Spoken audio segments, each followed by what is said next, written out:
falar mais muriçoca e mosquito. Só ouvi falar no mosquito da dengue, no zika. Aí eu gostaria de saber qual é a relação que ele tem com a muriçoca, ou se é a mesma coisa. São insetos diferentes. O que transmite as doenças zika, chikungunya e dengue é o Aedes aegypti, que é diferente da muriçoca, que pica durante a noite. O Aedes aegypti, esse mosquito que transmite essas doenças, ele tem um hábito diurno, tem característica diferente. Ele pica durante o dia, entre 5, 6 até 7 horas do dia. Desde 2014, nós aqui em Pernambuco, Kleber Luz, no Rio Grande do Norte, insistimos que a gente tinha casos que não eram de dengue, dengue leve, como havia falado, a gente insistia nessa hipótese, e que era uma outra doença, e que aquilo não, com certeza não era dengue, por uma série de aspectos clínicos, e insistimos. Quando foi confirmada a hipótese levantada inicialmente, a gente sabia que não era o agente. Qual a hipótese? Kleber Luz, em Natal, levantou, os pesquisadores começaram a fazer os testes, foi confirmado o Zika a partir de abril. Insistimos da importância da notificação, mas por determinações de alguns estados, e também por orientação do Ministério, não foi possível fazer a notificação dos casos de Zika. Em alguns estados, por exemplo, como Pernambuco, orientava, se você tivesse uma suspeita de caso de Zika, mesmo que você suspeitasse que fosse clinicamente Zika, você tem que notificar como dengue.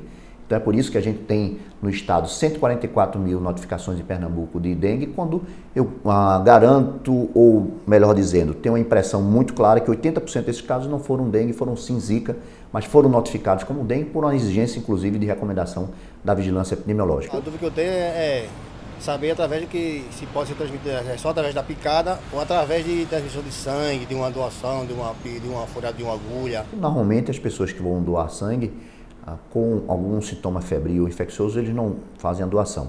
Eventualmente pode ter aquela fase que ela ainda não tem sintoma e ela poderia doar sangue, e há um risco potencial dessas doenças serem transmitidas por transfusão. Mas como o período de transmissão sem sintoma é relativamente curto, a probabilidade disso acontecer com frequência, isso vai ter pouco impacto do ponto de vista epidemiológico, mas que é possível sim.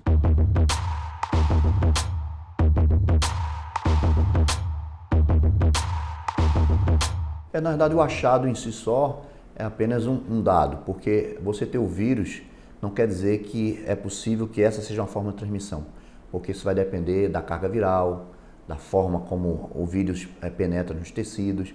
E isso para outras doenças já foi demonstrado, que você pode ter ele na presença, na saliva, no suor, na urina, e não ser responsável por transmissão por esse meio. Minha dúvida é saber se a Zika vírus tem alguma relação com a doença Guillain-Barré. Quando os casos começaram de Zika a entrar na sua forma clássica, com a mancha na pele, olho vermelho, pouca febre, um pouco de dor na articulação, aí se passou a perceber também, após o início da epidemia no Nordeste, um aumento de casos neurológicos também, incluindo Guillain-Barré. Pernambuco, a gente alertou um grupo de neurologistas dessa possibilidade, e num dos hospitais daqui da restauração, que é coordenado pela doutora Lúcia Brito, nós fizemos uma visita lá, e ao avaliar os pacientes neurológicos que estavam com essa síndrome, inclusive da Guillain-Barré, muitos deles tinham um quadro clínico compatível com Zika. Esse material, tanto do líquidozinho da medula, do sangue desses pacientes, foram enviados para a Fiocruz aqui de Pernambuco, e nós confirmamos 7 casos de pacientes com esse quadro neurológico. Nós isolamos o vírus, então era a primeira confirmação a nível mundial e confirmava que o vírus efetivamente era capaz de levar a quadros neurológicos. Claro que foram 7 casos confirmados, outros ainda estão em avaliação por outras técnicas que ainda estão sendo desenvolvidas.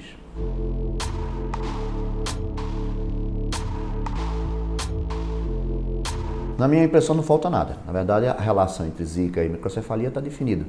A partir do momento em que uma gestante que está no 5º mês de gravidez faz um ultrassom, a criança tem microcefalia e se funciona o líquido amniótico, e aí se pesquisa todos os vírus, citomegalovírus, toxoplasmose, rubéola, é negativo, e se procura o Zika, porque a gente tinha levantado a hipótese que era Zika, e os pesquisadores começaram a buscar em vários tecidos. E se confirma a presença do vírus no líquido amniótico, essa é a forma de confirmar qualquer infecção congênita. Isso estaria comprovado. Ainda assim surgiram outras evidências. Crianças que nasceram, 2 delas agora foi recentemente publicado aqui no Brasil, e que essas crianças morreram, tinham microcefalia, porque era uma microcefalia extrema, e quando foi feita a análise do tecido, do cérebro, do sangue, eles estavam cheios de vírus, comprovando realmente que o Zika leva a microcefalia. E outros 2 casos de abortos também foi confirmado aqui, e recentemente o estudo na placenta, ou seja, já tem evidência suficiente, ainda que ela não tenha sido publicada em revistas científicas americanas, elas já foram comunicadas à Organização Mundial, no boletim dessas organizações já está publicado, então a evidência já está definida. Não tem outra forma de confirmar que o Zika leva à microcefalia. Assim é para as outras infecções, então não tem que ter nenhuma novidade em relação à Zika. Então essa relação, ela está confirmada. Então Zika leva à microcefalia.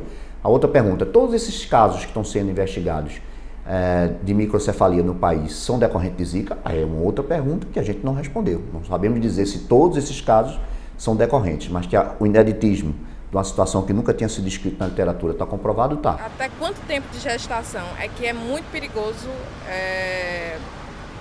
adquirir o Zika vírus? Se o vírus afeta aquela célula que está em desenvolvimento, em proliferação, ele pode bloquear esse desenvolvimento, levando a alterações em diversos órgãos, e no caso especificamente do Zika, tem essa predileção para o sistema nervoso central, apesar de a gente ter falado no termo não só microcefalia, Zika congênita, porque outras alterações já foram identificadas e serão identificadas, oculares, osteomusculares. Então depende da fase em que está havendo o desenvolvimento fetal. Então o risco maior realmente é no primeiro trimestre, mas até o 5º mês de gravidez, nesses estudos iniciais desses casos de microcefalia, se há um risco de vir a desenvolver alguma complicação em graus variáveis.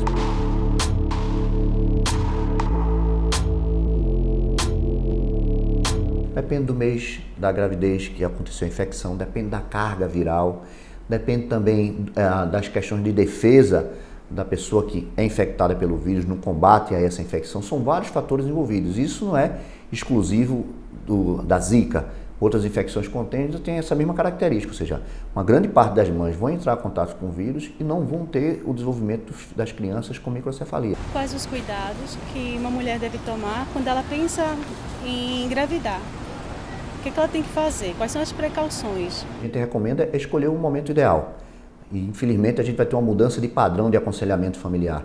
Ou seja, no período de maior circulação do mosquito, de epidemia de Zika, como, por exemplo, no primeiro semestre do ano, aconteceu em 2014 e está acontecendo novamente em 2015, está acontecendo novamente em 2016, é um período de risco, porque é onde aumenta o número de casos de Zika, há uma grande circulação do mosquito, então o risco é maior. Qual é o aconselhamento?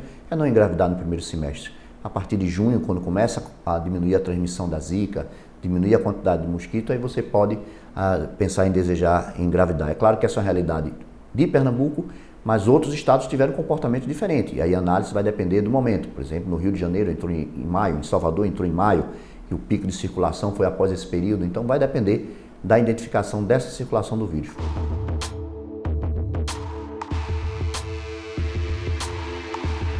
A transmissão por via vacina, na verdade, não tem respaldo científico nenhum. Está se mostrado que essas vacinas não são utilizadas durante a gravidez. Se demonstrou que essas vacinas hoje elas são seguras, porque não faz vacina de vírus vivo durante a gravidez. E aí começa a teoria da conspiração. Primeiro que a vacina é distribuída no Brasil, mas seria um lote especificamente, uma má orientação que aconteceu no Nordeste. Segundo é que isso não tem embasamento científico nenhum. E a Polinésia Francesa, por exemplo, agora confirma que teve realmente casos de microcefalia muito maior do que era a média esperada, então ela confirma que após a epidemia também teve microcefalia. Então você está imaginando que tem um lote estragado, que foi mandado esse mesmo lote para a Polinésia, aí já começa a virar uma fantasia.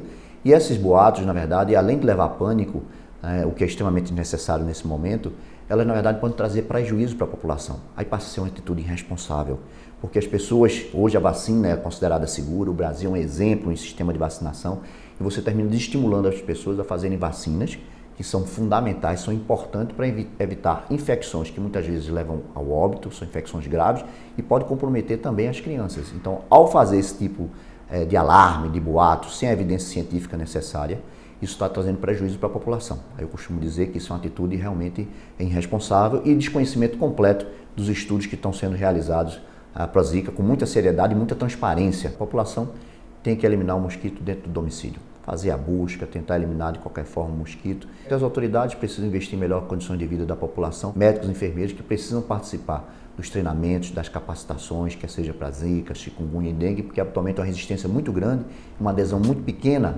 aos treinamentos, os protocolos que estão sendo implantados. Então, por isso que a gente fazendo isso, a gente tem chance de ter sucesso na maioria dos casos.